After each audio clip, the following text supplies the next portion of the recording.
গাড়ি গাড়ি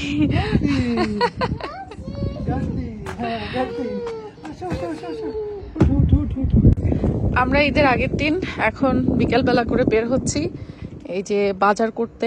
দুইটা বাজারের ব্যাগ নিয়ে নিছি, কারণ এখানে বাজারের ব্যাগও কেনা লাগে, তাই বাসা থেকে নিয়ে যাওয়াই ভালো। কে কই দেখি, কেন এই অবস্থা কেন তোমার এই গাড়ির? গাড়ির মধ্যে কি লোড?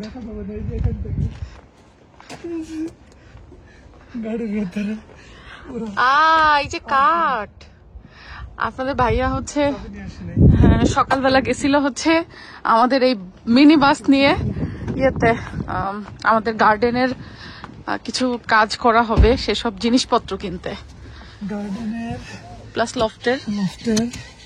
আমার কাজকর্ম করে এসে একদম শরীরটা টায়ার্ড, তারপরেও এখন বেরোচ্ছি বাজার করার জন্য। আর এখন সামার যেহেতু চলে আসছে, টাইমটা একটু বেশি পাওয়া যায়, মানে দিনের আলো অনেকক্ষণ থাকে। তো ইউকেতে আসলে ঈদের কোনো আমেজই নাই, তারপরেও তো ঈদ, মানে আমাদের এখানে তো বাংলাদেশের থেকে একদিন আগে ঈদ, সেই জন্য ভাবছি ঈদের আগের দিন একটুখানি বাজার টাজার করে নিয়ে আসি। কুরবানি ঈদে আসলে তেমন বাজারের কিছু থাকে না, কুরবানির মাংস তো আসবেই, কিন্তু আমাদের এখানে কুরবানির মাংস আমরা পাবো হচ্ছে ঈদের তৃতীয় দিনে, মানে ঈদের আরো 2 দিন পরে। তো এখন ঈদের দিন, ঈদের পর দিন বা বাসায় টুকটাক মেহমানও আসে, এই জন্য ভাবছি যে একটু মাংস কিনে নিয়ে আসি, কারণ লাস্ট কিছুদিন বাংলাদেশ থেকে মাছ এনে এনে আমাদের প্রচুর মাছ খাওয়া হয়েছে।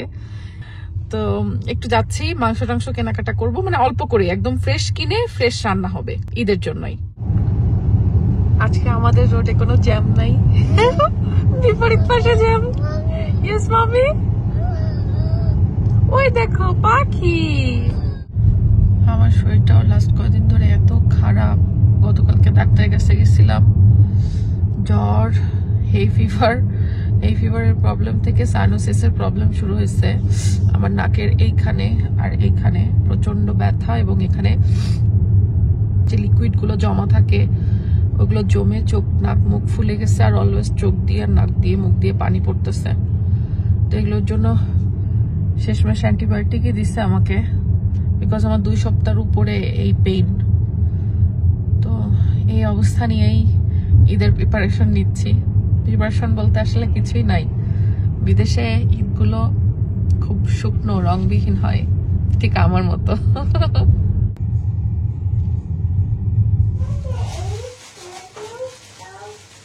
বাজার থেকে শুধু মাংসই কিনছি এবারে ঈদে, আর কোনো বাজার নেই, সেমাই, চিনি, দুধ কিচ্ছু বাজার করিনি। আল্লাহর মধ্যে সবই আছে ঘরে টুকটাক, ঈদের কোনো প্রিপারেশন নেই, শুধুমাত্র এখানে কতটুকু মাংস নিছো? মানে যতটুকু নিচ্ছে আমি পুরাটা আসলে রান্না বসায় ফেলবো। এখানে হচ্ছে 3 কেজি 406 গ্রাম, মানে 3.5 কেজি মতো আছে। কি গো, দাম এত বাড়ছে, মানে 48 পাউন্ড। যাই হোক, তো হচ্ছে ল্যাম্ব নিয়ে আসছি না, যেহেতু আমাদের গরু কুরবানি আছে আল্লাহর রহমতে, তো এই জন্য বললাম গরুর মাংস আনার দরকার নাই। আমার ফ্রিজে গরু মাংস নাইও, ইভেন ল্যাম্বও নাই, ফ্রিজে খালি মাছ ভরা। বাংলাদেশ থেকে যে মাছ নিয়ে আসছিলাম আল্লাহর রহমতে শুটকি আর মাছে ভরা, তো মাংস ফ্রিজে একদমই ছিল না। এই জন্য ভাবলাম যে ঈদের দিন রান্নার জন্য একদম ফ্রেশ মাংস নিয়ে আসি, এই মাংসটা আমি বসায় দিব। আর ঈদের দিন সকালে মগজের কাটাকাট লুচি এটা ট্রাই করব, আপনাদের ভাইয়া পছন্দ করে। তো মাংস বসানোর আগে আমার এখন কাজ হচ্ছে আগে ফ্রিজটা একটু অর্গানাইজ করা। রমজানের ঈদে থাকে হচ্ছে রোজার প্রিপারেশন, আর কুরবানি ঈদে থাকে হচ্ছে ফ্রিজ অর্গানাইজ করার প্রিপারেশন সবার। আপনাদের কি অবস্থা? আজ বাদে কাল হচ্ছে কুরবানির ঈদ, আর আমার ফ্রিজের এই অবস্থা দেখেন। ফ্রিজ বাংলাদেশ থেকে তো অনেক আসলে মাছ টাছ আনা হয়েছে, তো সেই মাছগুলো তো আমরা নিয়ে আসছি প্রিজার্ভ করে খাওয়ার জন্য। আর অনেকে আমাদেরকে বলেন যে আপু এত মাছ নিয়ে আসছো, কত বছর ধরে খাবা, এগুলা তো হচ্ছে ফ্রোজেন জিনিস, টেস্ট লাগে না। টু বি অনেস্ট, যারা বাংলাদেশে আছেন তাদের জন্য আসলে এটা না, কারণ হচ্ছে বাংলাদেশে ফ্রেশ জিনিস আপনারা পান, বাট দেশের বাইরে যারা থাকে, বিভিন্ন দেশে এক এক দেশে এক এক রকম, সেটা হচ্ছে আমাদেরকে ফ্রোজেন মাছই কিনতে হয়। দেশের বাইরে বিভিন্ন দেশে কিন্তু তাজা মাছ বাংলাদেশের মতো পাওয়া যায় না। সো ফ্রোজেন মাছ দোকান থেকে আমরা কিনে নিয়ে আসছি, বছরকে বছর পুরনো ফ্রোজেন মাছও হতে পারে, সেটা আমরা জানি না যে সেটা আসলে কতদিন পুরনো ফ্রোজেন মাছ। এবং সেই ফ্রোজেন গুলো ওরা ঠিকঠাক মতো করে না, খোলা প্যাকেট থাকে, ছেঁড়া ফাটা প্যাকেট থাকে, অনেক রকম প্যাকেটিং করেই ফ্রোজেন করে, যার ফলে ফ্রিজার বার্ন হয়ে ওগুলার টেস্ট আরো বেশি খারাপ হয়। তার থেকে বাংলাদেশ থেকে যদি আনছি সেই মাছগুলো নিজেরা তো খুব সুন্দর করে একেবারে ভ্যাকুয়াম সিল করে ফ্রোজেন করছি, সেইগুলোর টেস্ট হাজার গুণে ভালো থাকে। তো যাই হোক, এখন কথা সেটা না, কুরবানি ঈদ আসছে মানে সবারই কিন্তু ফ্রিজ খালি করতে হয়। আর আমরা এদেশে তো আসলে কুরবানি দেওয়ার পরে আত্মীয় স্বজন বা গরিব মানুষ এরকম নাই। তো আশেপাশে পরিচিত জন যারা আছে তাদেরকে দেওয়ার পরও দেখা যাচ্ছে মাংস যেগুলো থাকে নিজের রান্না করে খাওয়ার পরও কিছু রাখতে হয়। তা এখন আমাদের প্রবলেম যে আমাদের তো এখন ফ্রিজ, এই ফ্রিজটাও টোটালি লোড। এই ফ্রিজে বেসিক্যালি আমি স্ন্যাক্স গুলো রাখি, লাস্ট কিছুদিন খাওয়া দাওয়া করে স্ন্যাক্স কিছু এখানে খালি হয়েছে। তা আমি যেটা ভাবতেছি যে এই খালি র্যাক গুলোতে আর একটু শাফল করে করে একটা বা দুইটা একদম ফাঁকা করে ফেলবো, একটা বা দুইটা ফাঁকা করে এখানে হচ্ছে কুরবানির মাংসগুলোকেও আমরা সবাইকে দেওয়ার পরে